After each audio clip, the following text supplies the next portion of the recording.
ಎಲ್ರಿಗೂ ನಮಸ್ಕಾರ. ನಮ್ಮ ಅಡುಗೆ ಚಾನೆಲ್ಗೆ ಸ್ವಾಗತ.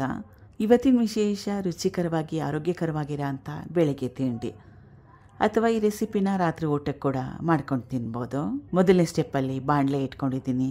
1 ರಿಂದ 2 ಟೇಬಲ್ ಸ್ಪೂನ್ ಅಷ್ಟು ಎಣ್ಣೆ, ಸಾಸಿವೆ ಸಣ್ಣ ಚಮಚದಲ್ಲಿ 1 ಚಮಚದಷ್ಟು, ಕಡಲೆಬೇಳೆ 1 ಟೇಬಲ್ ಸ್ಪೂನ್ ಅಷ್ಟು.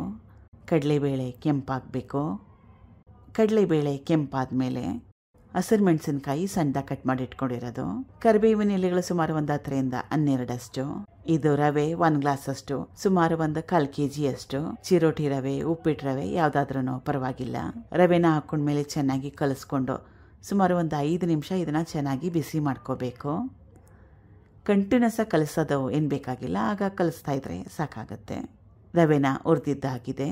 ಸುಮಾರು 5 ನಿಮಿಷ ಹುರಿದಿದ್ದೆ. ಗ್ಯಾಸ್ ಸ್ಟವ್ನ ಲೋ ಫ್ಲೇಮ್ನಲ್ಲಿ ಇಟ್ಕೊಂಡು. ಇದು ಕಡಲೆ ಹಿಟ್ಟು ಅರ್ಧ ಗ್ಲಾಸ್ ಅಷ್ಟು. ಯಾವ ಗ್ಲಾಸಲ್ಲಿ ರವೆನ ಅಳತೆ ಮಾಡಿ ಇಟ್ಕೊಂಡಿದ್ನಲ್ಲ ಸೇಮ್ ಗ್ಲಾಸ್ನ ಉಪಯೋಗ ಮಾಡ್ತಾ ಇದ್ದೀನಿ. ಕಡಲೆ ಹಿಟ್ಟು ಹಾಕೊಂಡ್ಮೇಲೆ ಮತ್ತೊಮ್ಮೆ ಸುಮಾರು 1-2 ನಿಮಿಷ ಬಿಸಿ ಮಾಡ್ಕೋಬೇಕು. ಕಡಲೆ ಹಿಟ್ಟಲ್ಲಿ ಕೂಡ ಹಸಿ ವಾಸನೆ ಇರುತ್ತೆ, ಅದು ಕೂಡ ಹೋಗಬೇಕು. 2 ನಿಮಿಷ ಆದಮೇಲೆ ಗ್ಯಾಸ್ ಸ್ಟವ್ನ ಆಫ್ ಮಾಡ್ಕೋಬೇಕು. ಇದಕ್ಕೆ ಬೇರೆ ಪದಾರ್ಥಗಳನ್ನ ಸೇರಿಸ್ಕೋಬೇಕು. ಆದರೆ ಇವಾಗ ಇದು ತುಂಬಾ ಜಾಸ್ತಿ ಬಿಸಿ ಇದೆ, ತಣ್ಣಗಾಗಲಿ. ಈಗ ಹುರಿದಿಟ್ಕೊಂಡಿರೋ ರವೆ ಕಡಲೆ ಹಿಟ್ಟೆಲ್ಲ ತಣ್ಣಗಾಗಿದೆ. ರುಚಿಗೆ ತಕ್ಕಷ್ಟು ಉಪ್ಪು, ಸಣ್ಣದಾಗಿ ಕಟ್ ಮಾಡಿ ಇಟ್ಕೊಂಡಿರೋ ಕೊತ್ತಂಬರಿ ಸೊಪ್ಪು 1 ಹಿಡಿಯಷ್ಟು, ಸಬ್ಸಿಗೆ ಸೊಪ್ಪು ಮನೇಲಿದ್ದರೆ ಅದನ್ನು ಕೂಡ ಉಪಯೋಗ ಮಾಡ್ಬೋದು. ಹುಳಿ ಮೊಸರು ಅರ್ಧ ಗ್ಲಾಸ್ ಅಷ್ಟು ಅಥವಾ ಸುಮಾರು 5 ಟೇಬಲ್ ಸ್ಪೂನ್ ಅಷ್ಟು, ನೀರು ಸುಮಾರು 1 ಗ್ಲಾಸ್ ಅಷ್ಟು. ಚೆನ್ನಾಗಿ ಕಲಿಸ್ಕೋಬೇಕು. ನಾನು ಸಣ್ಣ ರವೆನ ಉಪಯೋಗ ಮಾಡಿದ್ದೀನಿ, ಅದಕ್ಕೋಸ್ಕರವಾಗಿ ರವೆನ ಸೆಟ್ ಆಗಲಿಕ್ಕೆ ಜಾಸ್ತಿ ಹೊತ್ತು ಟೈಮ್ ಕೊಡೋ ಅವಶ್ಯಕತೆ ಏನಿಲ್ಲ, ನೆನೆ ಹಾಕೋ ಅವಶ್ಯಕತೆ ಏನಿಲ್ಲ, ತಕ್ಷಣವೇ ಮಾಡ್ಕೊಳ್ತಾ ಇದ್ದೀನಿ. ಚಿಕ್ಕ ಚಿಕ್ಕ ದೋಸೆಗಳ ಥರ ಮಾಡ್ಕೊಳ್ತಾ ಇದ್ದೀನಿ. ಇಷ್ಟ ಇದ್ದರೆ ಒಂದೇ ದೊಡ್ಡದಾಗಿರೋ ದೋಸೆ ಥರ ಮಾಡ್ಕೊಬೋದು.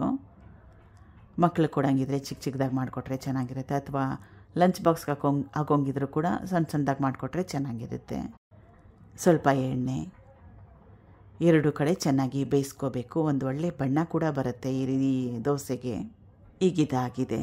ಇಷ್ಟ ಇದ್ದರೆ ದೊಡ್ಡದಾಗಿರೋ ದೋಸೆ ಥರ ಕೂಡ ಮಾಡ್ಕೋಬೋದು, ತೆಳುವಾಗಿ ಕೂಡ ಮಾಡ್ಕೋಬೋದು. ನಿಮ್ಮ ಮನೇಲಿ ಯಾವ ರೀತಿ ಹೆಂಚಿದೆ ಅದನ್ನೇ ಉಪಯೋಗ ಮಾಡಿ. ಇದು ಹೆಂಚಿಗೆ ಅಂಟ್ಕೊಳ್ಳಲ್ಲ, ಚೆನ್ನಾಗಿ ಬರುತ್ತೆ. ರವೆ ಮತ್ತು ಕಡಲೆ ಹಿಟ್ಟನ್ನ ಉಪಯೋಗ ಮಾಡಿದ್ದೀವಲ್ಲ, ಅದಕ್ಕೋಸ್ಕರ 2 ಕಡೆ ಬೇಯಿಸ್ಕೋಬೇಕು. ಕ್ರಿಸ್ಪಿ ಆಗಬೇಕು, ಅಲ್ಲಿವರೆಗೂ ಬೇಯಿಸ್ಕೋಬೇಕು. ಟ್ರೈ ಮಾಡಿ ನೋಡಿ, ತುಂಬಾ ಸುಲಭ ಮತ್ತು ಆರೋಗ್ಯಕರವಾಗಿರೋ ಅಂಥ ರೆಸಿಪಿ. Thank you for watching. ಧನ್ಯವಾದಗಳು.